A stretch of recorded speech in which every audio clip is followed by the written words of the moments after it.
Hey, shalom. Welcome back to another directed immersion class in Biblical Hebrew. So glad you guys can make it, especially to all of you who are able to be here for the premiere. If you're watching it later, hey, please give me a comment down below. Let me know what you thought, if this is helping you at all or what you think about it.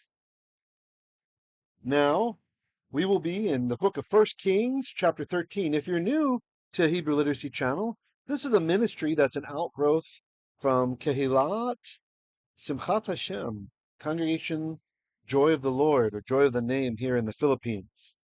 We really are serious about learning the Holy Tongue, always having consistent growth, improving our midot and our walk together. Now, you're welcome here despite whatever your sect or denomination might be. Everyone's welcome. Orthodox Jewish friends and brothers, Baptists, Presbyterian, Pentecostal, Christians, whatever your particular faith is, as long as you believe in the God of Israel and you want to learn biblical Hebrew, you are welcome here on this channel. Of course, we will be teaching from our own worldview, but as Mishnah Avot says, the wise person learns from everyone. So even if we disagree, hopefully you can learn the language with us together. Now, if you'd like to contribute to what we do here, you could join my Patreon. That's patreon.com/Hebrew Literacy, patreon.com/Hebrew Literacy. All right, let me just say a real quick blessing for you all. Adonai Adonenu ma'adir shimcha, ken yehi ratzon, ki timalei et fi b'divrecha hayom hazeh, v'tishlach na et birchatecha al ammecha, al kol shomei קולי עכשיו אדוני. לא לי ולך יהיה כל הכבוד. מודעים אנחנו לפניך, כי אנחנו יכולים ללמוד את לשון הקודש. לכל הדברים האלה אנחנו נברכך בזכות ישוע המשיח. Okay, let's get going here. So of course we have a nice picture here of King Yaravam and the man of God, Ish HaElokim, the prophet, who is confronting him. And you'll notice Yaravam is pointing hostilely with his finger towards the prophet. Now, we'll talk more about this in a bit. Just want to have that image in your mind as we continue forward. All right, let's get into the reading.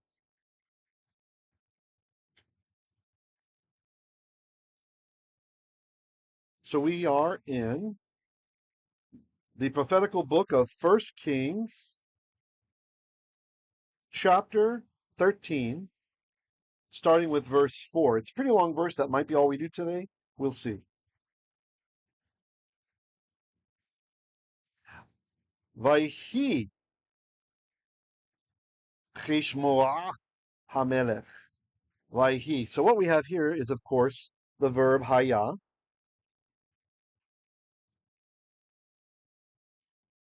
which means to be, haya. But it's in an imperfect form over here. Yehi means he is or he will be. The yod at the beginning, this little prefix here, this is telling us that it's third person, singular in this case, because there's no u at the end, but it tells us it's third person, so I'll just say he.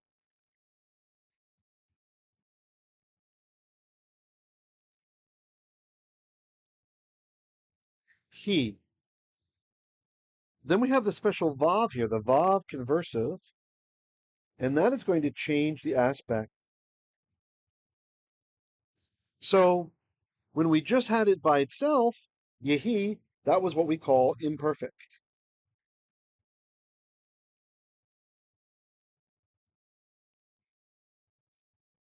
I'll put imperf.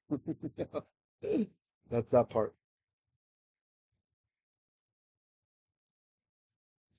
But the special vav conversive changes the aspect. So imperfect, when we map it to English time, is usually future. Sometimes it's present, sometimes it's past indicating an ongoing action, or sometimes it's just a mode of poetry to alternate from imperfect to perfect of the exact same verb.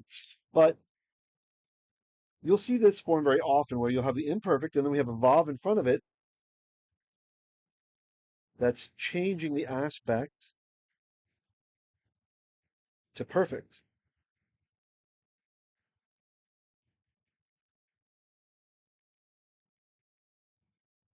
Perfect. Well, that's just perfect. So what we have here is the verb haya, which means he was. That's a perfect. When you look up a verb in the lexicon or dictionary, it's going to be in the perfect form, the third person singular perfect. That's haya, he was. But here it's yehi, which is the yod is a he. Yehi means he will be. That's the imperfect, pardon me. And then the vav changes it to perfect, so we get the same as if it had said haya. Okay. So he was, and he was. And for those of you who are real sticklers, you might notice there's no dagesh in the yod. Oftentimes, the yod will just absorb that dagesh, so don't be worried about it. I'll just put it down. The formula for those who like to know this kind of stuff, when you have a vav conversive and you're attaching it to an imperfect form of the verb, like this one here, okay, here, then we have our vav, okay, we have a patach underneath, and a dagesh goes in the first letter of that word. X's will represent the word, right? But if that first letter is a yod, the yod often will just absorb the dagesh. We don't really need it there. So that's just saying the ancient peoples weren't saying, they were just saying vayhi, not vayhi, right? There's not two there. It's not vayhi. It's just vayhi. Because there's only one yod, so there's only one schwa. Yeah. Okay? So that's the general pattern. We make adjustments. This gets longer when this one is a guttural, can't take a dagesh and all that kind of stuff. But just that's the general pattern for those of you who like to know that kind of thing. Okay? You don't have to, but if you like to. So vayhi. Now it was khishmo'a. Khishmo'a. Here's where the syllable divides at.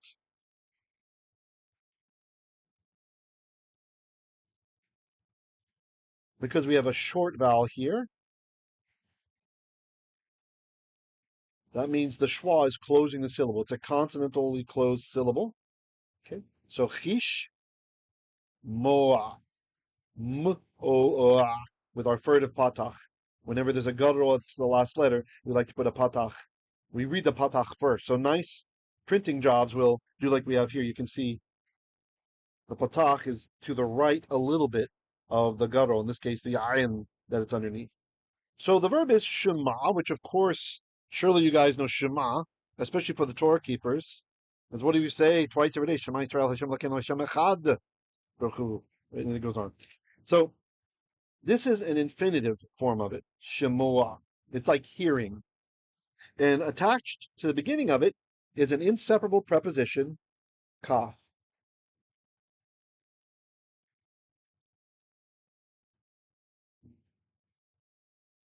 Now we know that kaf means like or as, but when it's attached, most of the time, when you have a kaf, you should take some cough syrup or some bait syrup, and it will be much better. Anyway, when you attach a kaf to an infinitival form,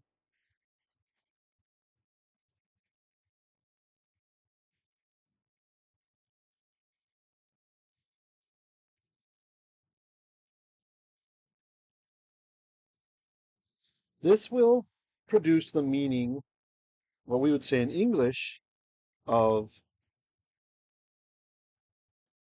when.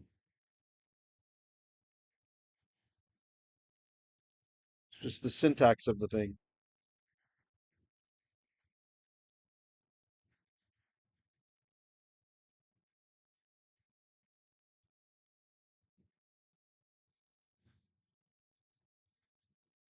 When.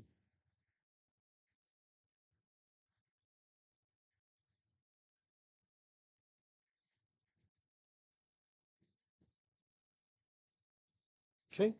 So reading the kaf,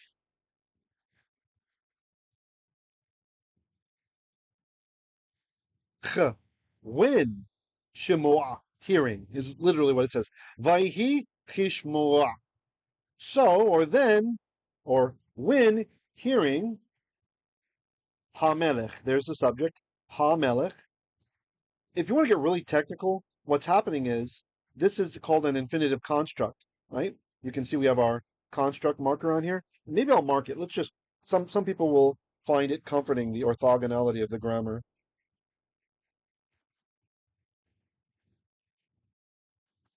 Of course, we have Ha, the king.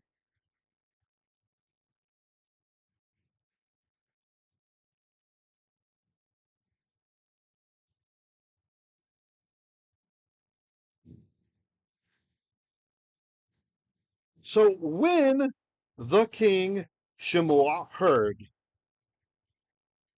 et, the definite direct object marker, we don't translate that. Devar ish ha Elokim. Well, okay, I should have said ha Elohim. It's just kind of, when we're talking about the one true God, oftentimes, and we're not praying, we'll say Elokim. That's just a Jewish tradition. So forgive me if I said that by accident. I'm not trying to confuse anybody. So here we have a construct chain.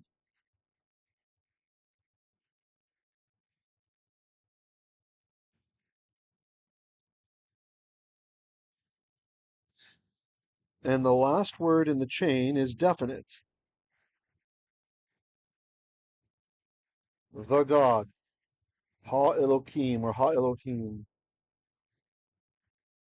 By the way, if you ever listen to Israeli pop music, just popular music, not necessarily religious, and the singer's singing mentions God in there, they'll usually say Elokim, right? So just kind of the idea, like, I love you so much, Elokim knows. Like, it'll say Elokim. So if you like to listen to modern Hebrew stuff, that just kind of could help a little bit to know that.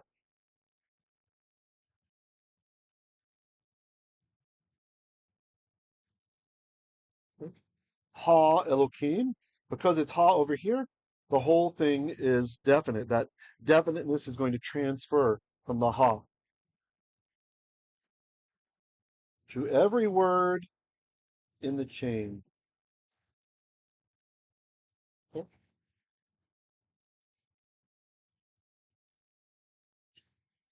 So Vayhi khishmo'a hamelech, and it was when the king heard et devar ish ha Elohim, the word of the man of the God. Although in English it sounds a bit weird to say the God, so we can leave that off. So the devar of the ish ha Elohim, though the word of the man of God, right? Asher, asher, which is a relative pronoun. It means which or who, usually, but don't lock that in. Sometimes, more rarely, it can mean when or yeah, like this, when or where even. So which? Kara, kara. That's called out. Al, which he called. Kara, which he called, meaning the man of God. Al, over or towards. Hamizbei'ach, the altar.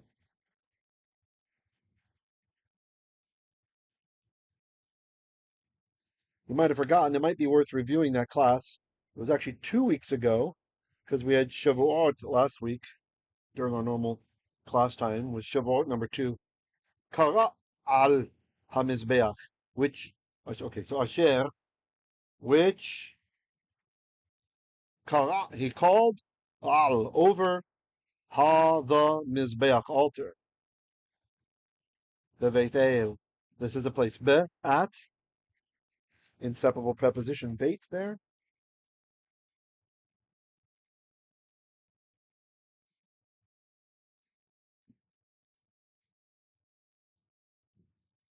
At Bethel or Bethel or Bethel, however you want to bring that across. Literally the house of God. That's the place. Vayishlach Yaravam. Okay, so shalach is to send. Sheen lamed chait, that's to send. That yod at the front, what's that tell you? Tells us that it's third person, masculine. And there's no u at the end, so it's just going to be he again. He. So shalach, just like haya means he was, shalach by itself would mean he sent, usually. And just like yehi means he will be, yishlach means he will send or he is sending. And just like the vav over here changed it from imperfect to make it perfect, same thing here, but here he's following our formula, and the yod is actually keeping it for us, because in this case the yod has a vowel of his own. He didn't have the schwa over here, causing him to be more docile. So we have our vav conversive.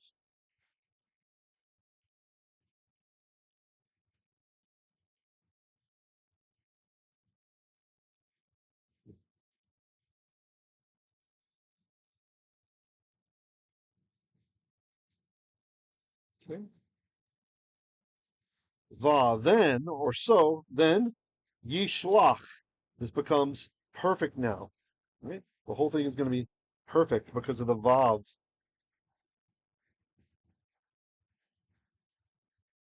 Perfect is very often like past in English.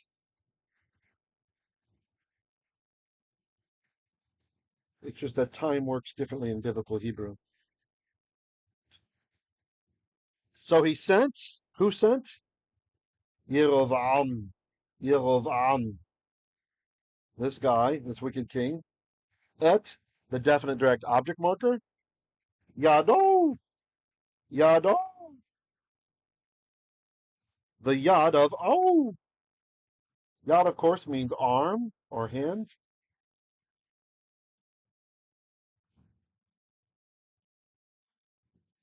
Sorry, the tip of my stylus is bent.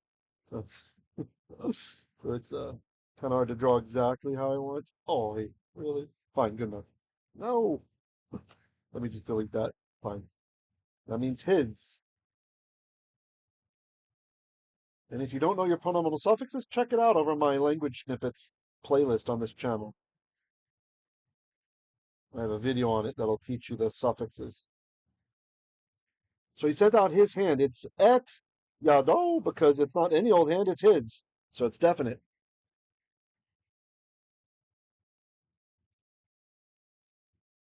Make sure you can see that nicely.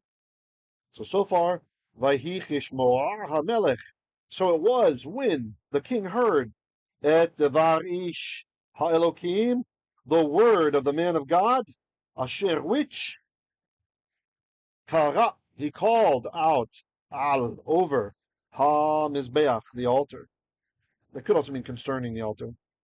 The Bethel at Bethel, vayishlach Yaravam, that Yaravam sent et yado, his hand. It means he stretched out his arm. That's just how Hebrew says it, folks. He sent it out. We see the exact same verb being used with Avraham Avinu in Genesis 22 in the Akedah. It says he sent out his hand, right? He's holding the machalet. He's about to slaughter his son. And then, of course, you know the rest. Avram, Hineni, etc. So same thing here. He sent out his hand. So the idea is with hostile intent. I remember reading, who says that? The Jewish scholar, it's Kogan. I can't remember his first name. Oh well, Kogan. So probably Russian Jewish or Ukrainian Jewish or some kind of Kohen. They had no H in their language, so it became Kogan. Mordecai Kogan. He says it's clear that it's with hostile intent towards the prophet, probably to single him out, to tell people to seize him, right? To get him. Well, we know he's going to say seize him. It's coming up. All right. Mei'al. So the king was busy at the altar, remember? So this was really bold what the prophet of God did here. So that's our word min. Hamotzi lechem min haaretz. I'll use a couple different colors here. Let's do, how about yellow? Okay. So min means from. And when we affix the min,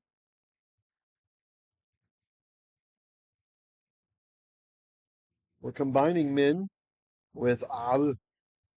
So it's like a contraction in English.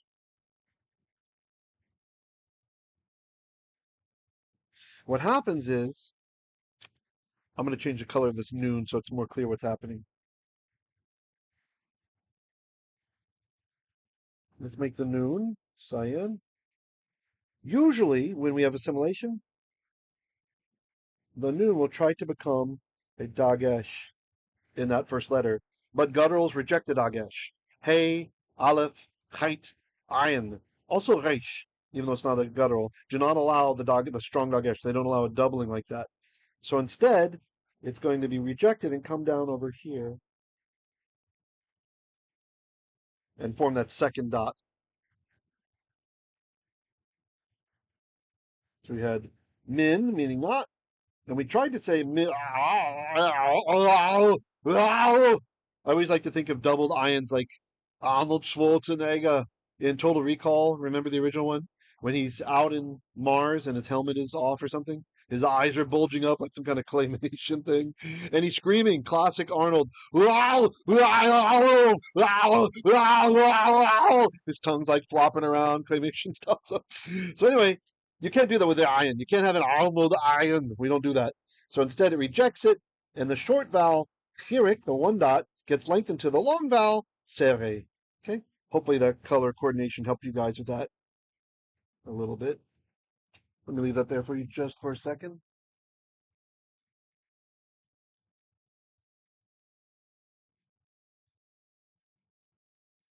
Any comments or questions? All right.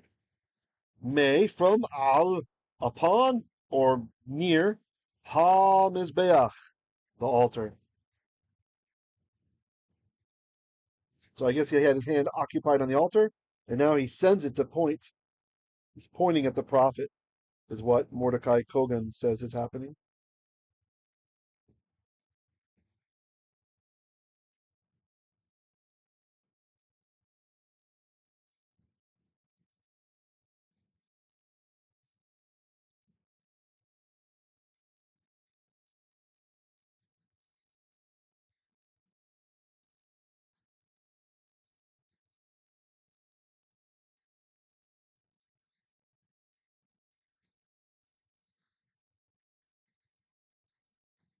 Okay, all those definite articles in case you're new. See what's happening.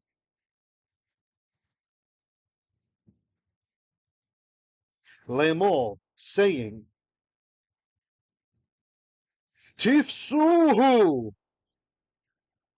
tifsuhu, seize him. The verb being tafas, tav, pei, sin. Tafas, which has some different meanings. It's lay hold of, seize. That's exactly what we want here. It can also be followed with chai, like to capture someone alive. We see it used as capture metaphorically in the book of Yechezkiel and Ezekiel 14:5, where it says tafas belibam or belibam, capture their hearts, right? To capture their hearts. It can also have the idea of like to profane, to tafas, shame Elohim, desecrate, profane the name of God. It's like you're seizing the name of God, which is pretty interesting for another nuanced argument against why we don't pronounce his sacred name, right? Seizing his name is like profaning his name. We see this in Proverbs 30, verse 9. It can also just mean to pick up, like to pick up a sickle or something to go work in the fields, these sorts of things. Here it's clearly he's pointing at the prophet, even though it just says he sent out his arm, he's pointing, and he says, tifsuhu, tifsuhu. So it's the imperative form. Tifsu, it's a plural, and it's written, the Masoretes had to correct it, right? So let me just show you here. The plural form of an imperative usually has an u at the end, right? So we would expect this tav, don't confuse it, it's part of the root. Tav, pei, sin, that's to seize. And then we would have a u, plural, right? Like telling a bunch of people to protect. From Shema, we'd say shimru, shimru. That would be written like this.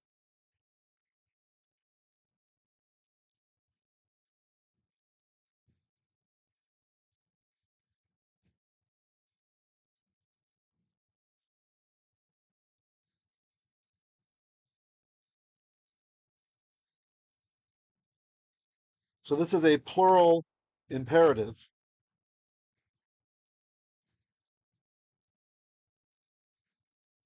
a command. By the way, if you don't get all this, it's okay. This is just making the immersion a bit more useful for those who like this kind of stuff. So you see the vowels here? We have what we expect. We expect chirik. We got chirik. We expect schwa. We got schwa. And then we expect the third root letter. We got that. Here's the scene. And then a full shurik, a u. But it's not written here.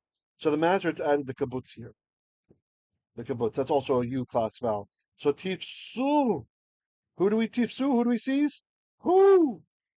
Sees who? Sees him. The pronominal suffix.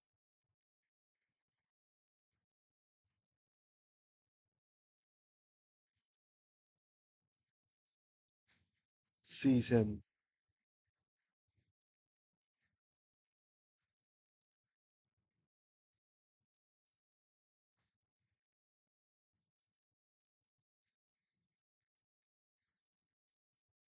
Sees who? Him.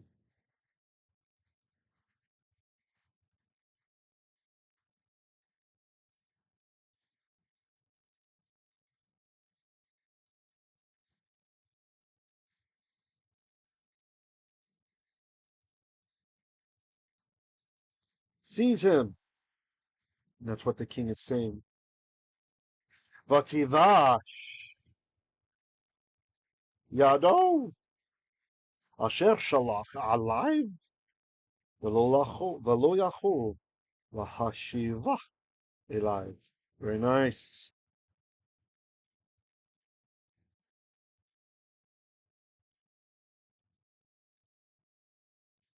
So the verb here is yavash.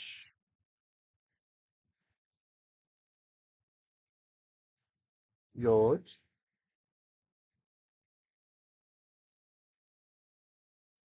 Beit. Shin. Yavash. Yavash. This means to dry out. The related word you might have heard before, yavasha. We're told that when our ancestors left Egypt, they walked out on yavasha, which is dry ground. So not only it's not just a wind, it's not just that alone that split the Sea of Reeds, the Yam Suf, but the miracle was such that the people walked out on yavasha, on dry ground. And the Midrash even says that the sea was upset about it. So yavasha. So the tav, what is the tav about then? Why is it saying you dried out? Why do we have this? Well, when you prefix a tav to the verb, it can either mean you or it can mean she. And in this case, it means she. She. Tivash is she will dry out. Vativash, look, it's following our formula. You see what we wrote over here? Let me refresh your memory real quick. For those of you following it, here is the pattern for the vav conversive when you have an imperfect verb in front of it. We do the vav, we do the patach, and we put the dagesh in. And then there's some things that change along the lines, right? So it happens here, no dagesh because the yod with the schwa. It happens, where's our other? Here, right? Vav, patach, dagesh, right? Just like we expect. And it's going to happen here. The tav, see, he's got the dagesh there. So here's the formula. Vav, dagesh, patach.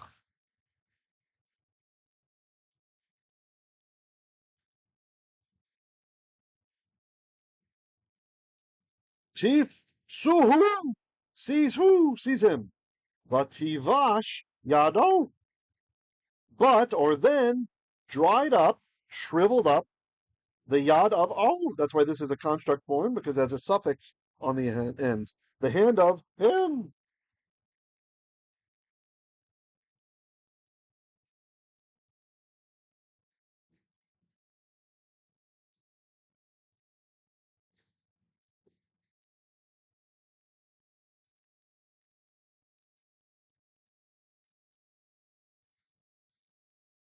His hand.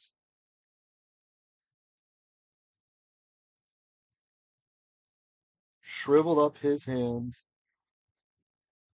Asher, which, shalach, he sent,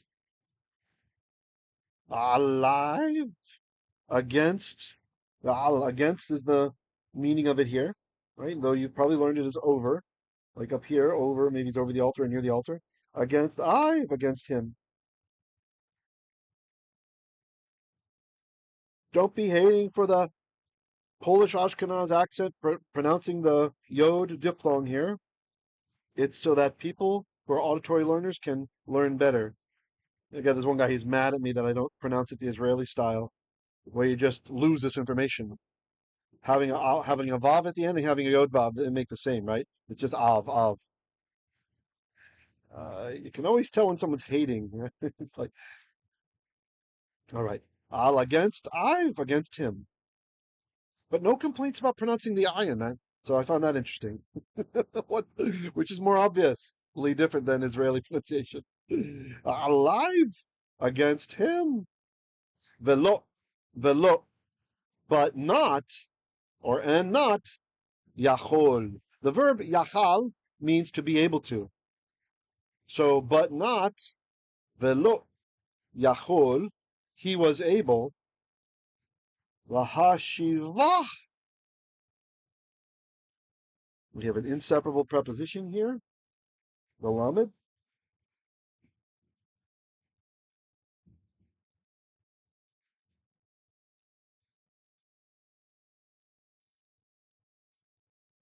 That's two.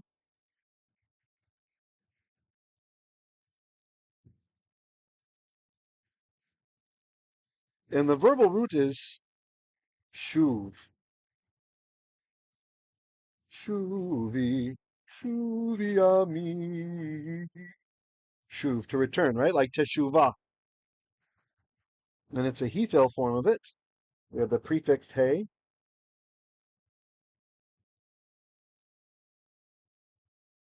So to cause to return. In other words, to bring back. La, to hashiv, bring back. Ah! Ah! It. Yes, folks. Hand is feminine.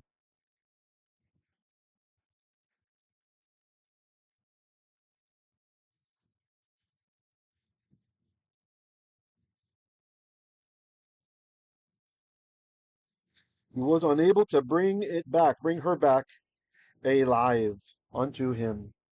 Oops, what happened here?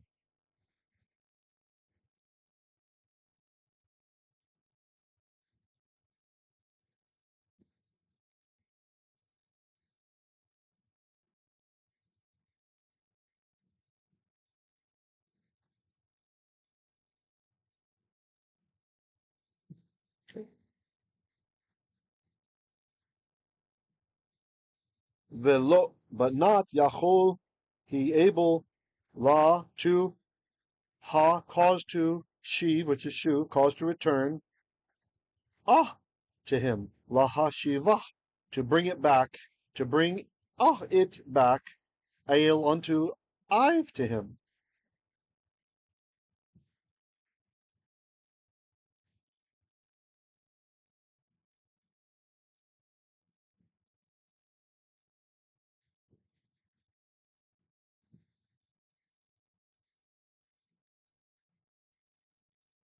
All right.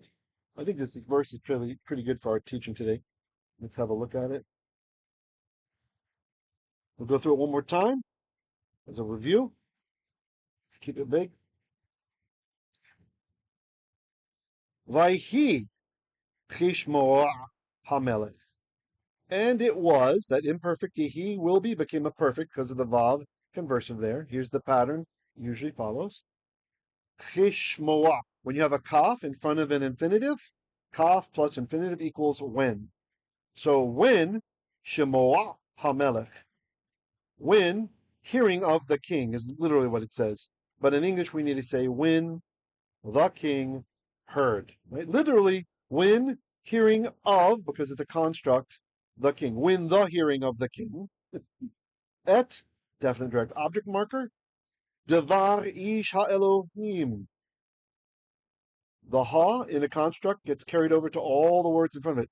The word of the man of God.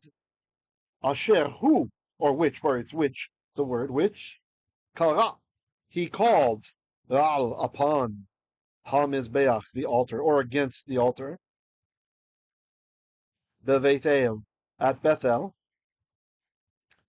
Vayishlach, so or then. Yishlach, so yishlach is he will send, with a vav, following the pattern over here of the vav conversive, makes it a perfect. So instead of yishlach, he is sending, or he will send, it's vayishlach. So he sent, or then he sent. Who sent? Yaravam. Yaravam. Then Yaravam sent et yado, the hand of his hand. And we have a min here embedded with an al that becomes, instead of min, it becomes mei'al, from upon hamizbei'ach, the mizbeach, the altar. Is your name Be'ach, miss? No, my name is Mizbeach. Leimor, saying, Tifsuhu, seize him. Vativash, yado, but yado, his hand, tivash, withered. It got really dry. He needed some lotion bad. It was chapping. Asher, which shalach. So actually, the subject is this whole long thing. His hand, which he sent, dried up. Which he sent, asher shalach, alaiv, against him. Velo yachol lahashivah. Velo, and not yachol, he able. La, to, ha, cause to, sheave, return, it. So lahashivah, to return it. Alaiv, unto him. Okay. And here we had some notes about how to do a plural imperative form in the call. So shamar is to keep, shimru is keep, protect, defend, etc.